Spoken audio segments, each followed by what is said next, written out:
Many people describe India as a rich country where poor people live. But if we look at the history of India, it's very evident that India was the richest country in the world before the invasions happened to us, both in terms of wealth as well as intellectual. During those periods, India used to contribute almost 24% of the global economy, and in 1947, by the end of the British rule, the percentage dropped down to 4%. Those who are saying that the British brought infrastructure and development to this country have some facts with you before start blabbering. Every single aspect of this country was systematically destroyed by the British, and education tops the list in that. Imagine the number of time people told that the British came and educated us.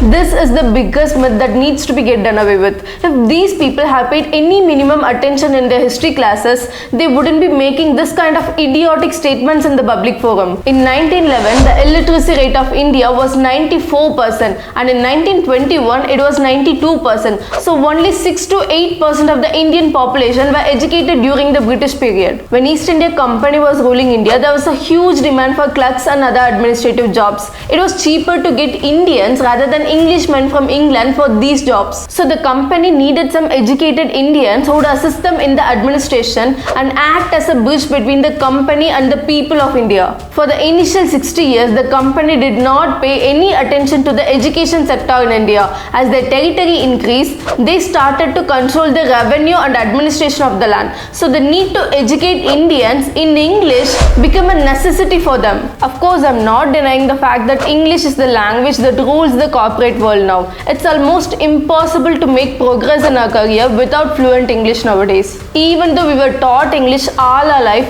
many of us still couldn't speak the language fluently. That's the quality of the education system the British built in India. Whoever tells you that speaking fluent English is odd, just ignore them. We Indians speak at least 2 regional languages, and English is one of the simplest languages in the world. It's not rocket science. Even though all of us studied English throughout our life, most of us find it hard speaking the language. We can read and write, but when it comes to speaking, we are still hesitant about this. No matter what language that is, becoming fluent in a language is all about practice. And one of the best ways to practice is by actually building conversations with the native speakers. Cambly is the only platform that offers private and group classes with native English-speaking tutors. There will be 2 more students like us from different countries who are on a similar journey to becoming fluent English speakers, and we can practice with them. Lakhs of students around the world have already improved their English with Cambly.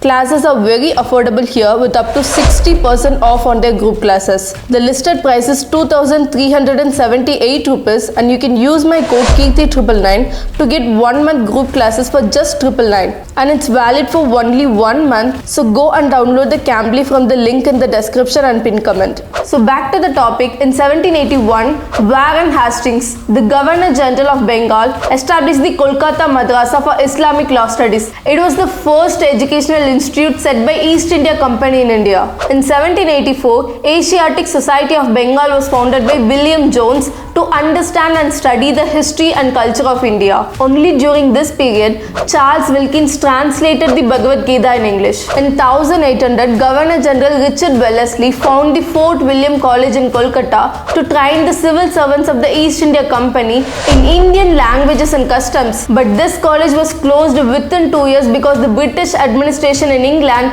disapproved the Indianizing of English civil servants. And in 1813, they passed an act by which they allotted 1 lakh rupees to the education of Indians. Also, this act gave permission to the missionaries to officially enter India. The missionaries supported the Western education in India primarily for their conversion activities. They established many schools only with the intention of Christianizing and civilizing the natives. There were 2 sections of people in the power.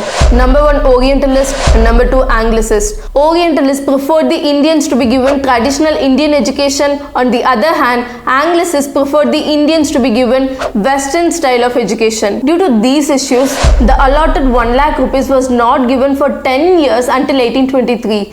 Finally, in 1835, Lord William Bentinck decided that the Western science and literature would be taught to Indians in English language, and he appointed Thomas Babington Macaulay, who was a hardcore Anglicist, as the chairman of that committee. Macaulay was someone who absolutely hated any form of Indian education. He believed that the Western science was far superior to Indian knowledge. Therefore, he said, "It is, I believe, no exaggeration to say that all the historical information which has been collected from all the books written in the Sanskrit language is less valuable than what may be found in the most paltry abridgments used at the preparatory schools in England." He thought that the Indian knowledge and literature are completely worthless. For instance, he said of Indian literature, a single shelf of a good European library was worth the whole native literature of India and Arabia together.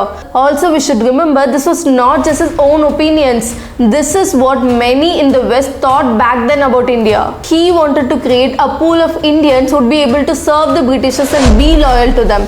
That's why he said the purpose of English education is to create a class of persons, Indian in blood and color, but English in taste, in opinions, in morals and in intellect. And we are steadily heading towards that direction. Wearing ornaments, the very part of Bharatian culture, is not considered discipline in our schools. And men of this generation can't even imagine wearing vesti to the office. Of course, you have specialized ethnic days for that, as if you are born in America, you're indeed a stranger in your own land. When are we gonna realize this?